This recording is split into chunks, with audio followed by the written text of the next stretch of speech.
Одна из достопримечательностей Ямала – Полярно-Уральский природный парк. Здесь охраняется уникальная природа, крупные горные озера, птицы и животные, занесенные в Красную книгу, карстовые пещеры хребта Янган-Апе. Также на этой территории находятся объекты ГУЛАГа, остатки знаменитой 501-й стройки. А на одном из участков природного парка, Горно-Хотатинском, создан крупнейший в мире питомник овцы-быков.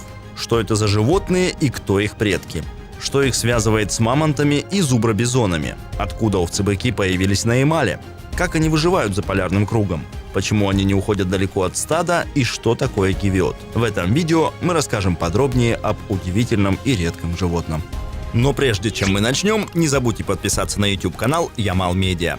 Здесь вы найдете много материалов о жизни на Крайнем Севере, о природе Ямала, быте кочевников-оленеводов, а также удивительных и порой невообразимых фактах о нашем с вами доме – планете Земля. А еще у нас появился канал в Вайбере, где мы рассказываем о главных новостях Ямала и Арктики. Подписывайтесь, ссылка в описании к этому видео. Мы начинаем. Больше 3 миллионов лет назад предки овцы-быка обитали в Гималаях. Когда климат изменился и наступил ледниковый период, животные спустились с гор и расселились по территории современной Сибири и северу Евразии. В те времена Чукотку и Аляску соединял перешеек. Именно по нему овцы-быки проникли в Северную Америку и обосновались на новых территориях. С приходом потепления численность этого вида животных стала сокращаться. По словам ученых, овцы-быки жили на территории Урала еще 3000 лет назад. Однако потом они исчезли. Предполагается, что причиной стали люди, которые охотились на овцебыков и истребили весь вид в Европе и на Урале.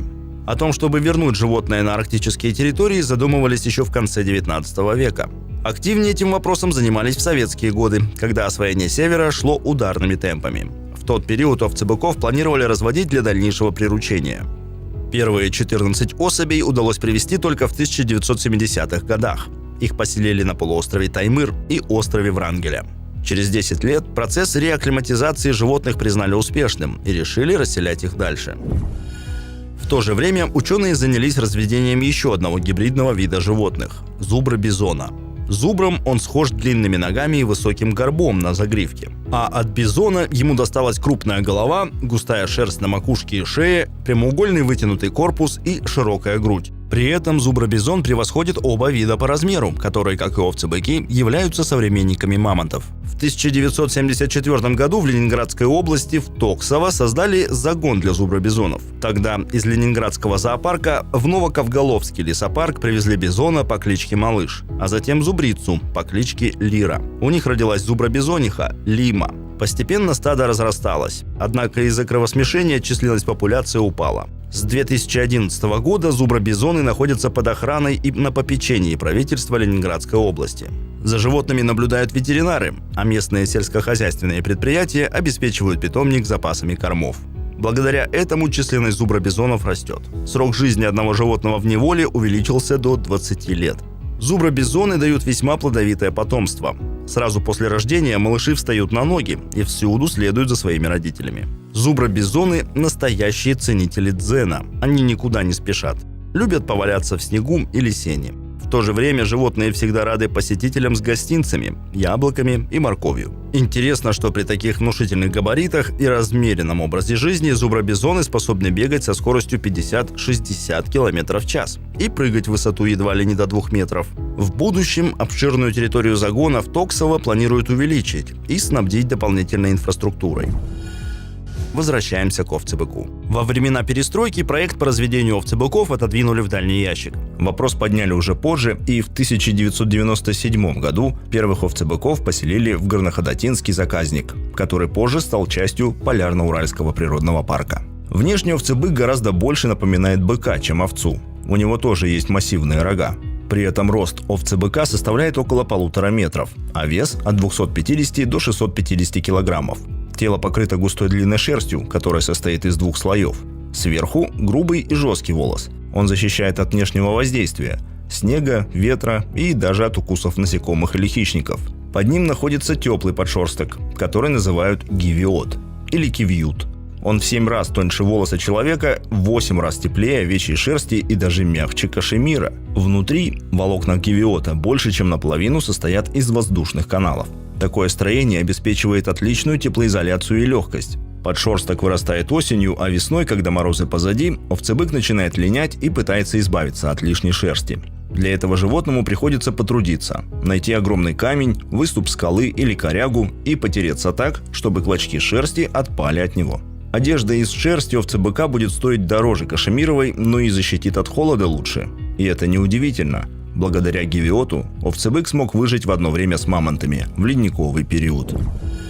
Питаются овцебыки исключительно растительной пищей, мхами и лишайниками. Кроме того, на территории заповедника люди сделали солонцы. Из соли животные получают дополнительные минералы, которые помогают им переваривать такое количество клетчатки. Найти корм летом не составляет труда, но сложность в том, что лето в Арктике длится всего пару месяцев.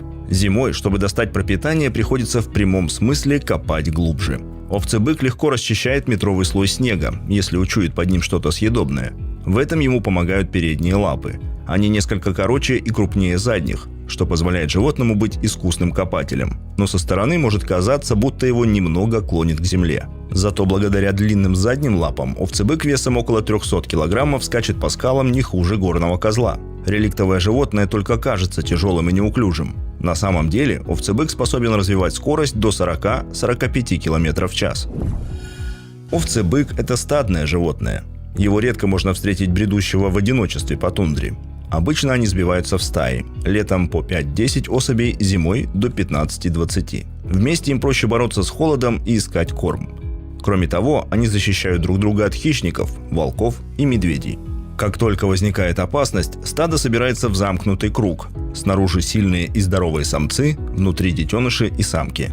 При необходимости самцы могут покинуть круг, чтобы атаковать хищника своими рогами, после чего возвращаются на свое место. Во время короткого арктического лета в стадии начинается период брачных игр. За некоторых самок самцы вступают в ожесточенные бои. Нередко слабейший погибает. Самки вынашивают потомство всю зиму, почти 9 месяцев. И весной на свет появляются маленькие овцы-телята. Чтобы обеспечить животным безопасность во время отела, сотрудники ежедневно объезжают периметр питомника на лошадях.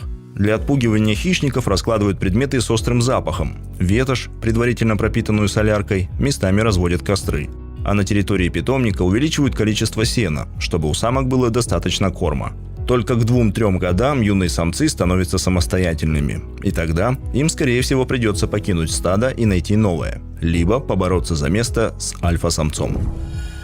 На территории горно-ходатинского питомника изначально был построен один загон «Кораль». Со временем выяснилось, что его недостаточно, поэтому оборудовали новое место, куда перевели животных. За время своего существования овцебыков несколько раз выпускали из питомника на волю. А еще 22 особи передали в Якутию, чтобы улучшить генофонд. В прошлом году численность животных в заповеднике достигла 110 особей. Это делает горно-ходатинский крупнейшим питомником в мире. Интересно, что еще около 50-70 овцебыков обитают вне загона, на воле. Из-за того, что животные постоянно пролезают через ограду в обе стороны, вольные и домашние стада перемешиваются. Поэтому ученые, наблюдающие за популяцией овцебыков, не могут назвать точное количество голов. За многолетнюю историю существования овцебыков неизменной осталась главная причина уничтожения вида – браконьеры. Они по-прежнему охотятся на реликтовых животных и отстреливают вольных зверей, которые живут без охраны сотрудников питомника. По подсчетам специалистов, если бы на воле овцебыки размножались так же, как и в питомнике, то на приполярном Урале их было бы более 300. Однако ученые насчитывают менее сотни зверей. Для сохранения уникальных животных специалисты предлагают не только увеличивать масштабы питомника, но и разводить их на частных фермах. В неволе эти звери живут в 2 раза дольше – до 20-25 лет. В течение этого времени их владельцы смогут получать доход от продажи дорогостоящей шерсти. Большое спасибо за просмотр. Если вам понравилось видео, поставьте лайк и оставьте комментарий. А также подпишитесь на канал Ямал Медиа, чтобы узнать больше полезного.